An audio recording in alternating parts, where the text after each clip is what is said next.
Good morning, everyone, and welcome to Weekly Profit Talk. We do this every single week on Wednesday at 8:30 Mountain Time. That is 7:30 if you're on the West Coast, 10:30 if you're on the East Coast, and where we are today in the heartland of Wright City, Missouri, Central Time Zone, it's 9:30 a.m. Good morning, everyone. We're here every single week. Welcome and happy Wednesday. Today's topic is Quarter 3 is behind you. What's next for Quarter 4? Now, you may be thinking to yourself, but wait, Eric, September still has a half a month to go, and that's true. But in terms of estimated tax payment advisory deadlines, um, those deadlines being April, June, September, and January 15th, we just got past the September 15th deadline, and that's basically the third estimated tax payment quarter. Reason it's so offset is the second quarter is only 2 months long. So they do this because there's a pretty good chance it's because the federal government's fiscal year actually ends on September 30th, not the end of the year, as a lot of people think. So I believe that they have a estimated tax payment deadline 2 weeks before the end of the fiscal year to bring in more tax dollars. But I don't know. I can't find definitive information on that. Let's go ahead and talk about what's next for you here. So, fourth quarter is coming in less than 2 weeks. Today is the 17th of September. So let me go ahead. I'm going to pull this up here. Yeah, and appreciate your patience as I get that done. So here's the thing. You just got your estimated tax payment done, whether you took a sophisticated guess or actually sat down and calculated a good annualized payment. Either way, that stress is off, and you don't really have any tax stresses. You're not scrambling to meet a deadline for a while. Next thing we need to think about is after the year ends in January. So you're not also buried in year-end bookkeeping chaos at this point. You've got 15 weeks between now and the end of the year. Implement changes that could fundamentally improve your practice's performance. So you need to start seeing September as a starting line, with the finish line being New Year's Eve. And you take a look at it with that mindset. You're basically have a golden opportunity here to get some things done with your numbers. So what comes to mind when you think of the beginning of winter, especially those of you that deal with infectious diseases, which doctor really doesn't? I know some specialties probably less more than more, but thing is, with winter comes cold and flu season, and that can be for many of you an upswing in your patient visits. So this is the kind of thing that we want to be thinking about. You're going to have more interesting patient flow patterns. Insurance deductibles reset. A lot of people are doing renewals this time of year. Okay. Also, HSA funds. I would say the vast majority of American taxpayers are on the calendar year, and if there are HSA funds remaining, as well as deductibles to be met, or deductibles have already been met, you could see a real trend here in the fourth quarter as far as your practices go. So let's talk about some of the metrics. Now, of course, we always talk about revenue per patient, or RPP.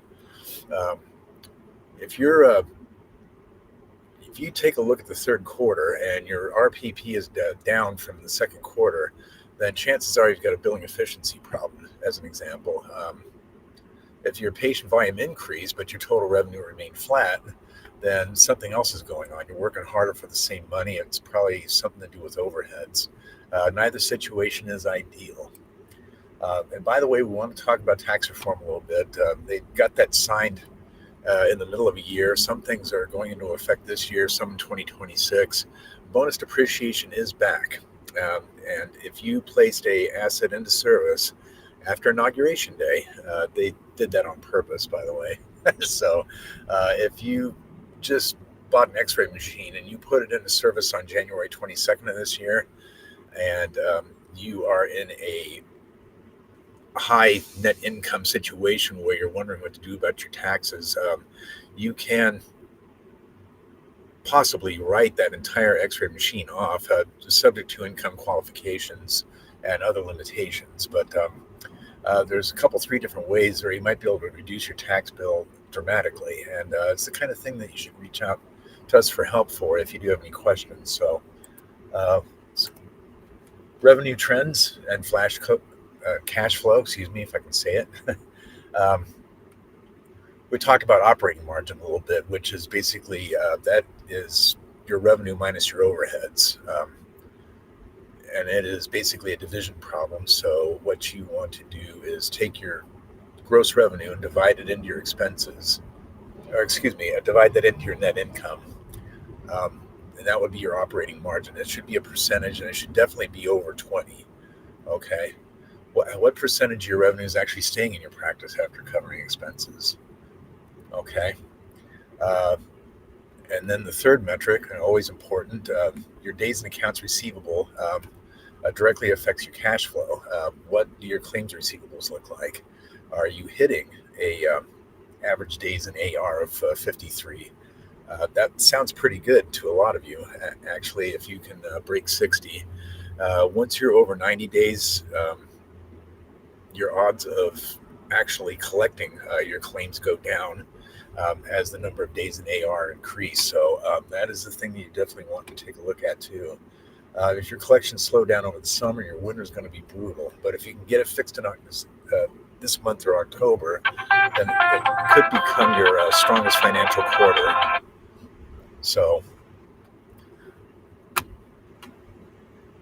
your fourth quarter success framework. Oops. Yeah, let's go ahead. We'll just stay there for a second. So for the next few weeks, you want to take a deep dive into your quarter three performance data. And you're especially going to have a fresh set of information and data in the first week of October. I would pull a profit and loss statement for the year to date, January through October, and that's going to give you 9 months of solid data to work on. Through the month of October, strategic planning and system optimization. November, implementation and fine-tuning. And then in December, you start thinking toward year-end positioning and 2026 preparation. And think of now with a new mindset as a starting point with which New Year's Eve could be the conclusion. And you could be taking a look at finishing the fourth quarter very strong and running with a new momentum into 2026, and basically rolling into the new year with a fresh momentum and growth tendency. So if all that sounds good to you, great. And I'm hopeful that this was helpful to you. Give you a few things to think about. So we do this every single week on Wednesday, whatever time zone we're in. It's going to end up being 7:30 on the West Coast, 10:30 on the East Coast. So we will see you next Wednesday, where we're continuing to have conversations about the topics ranging around fourth quarter performance. So we'll continue this series next week. Until then, hope you're having the most amazing day possible. Have a great rest of your week. And if you have a chance, do something randomly kind for a stranger today. So until next week, so long.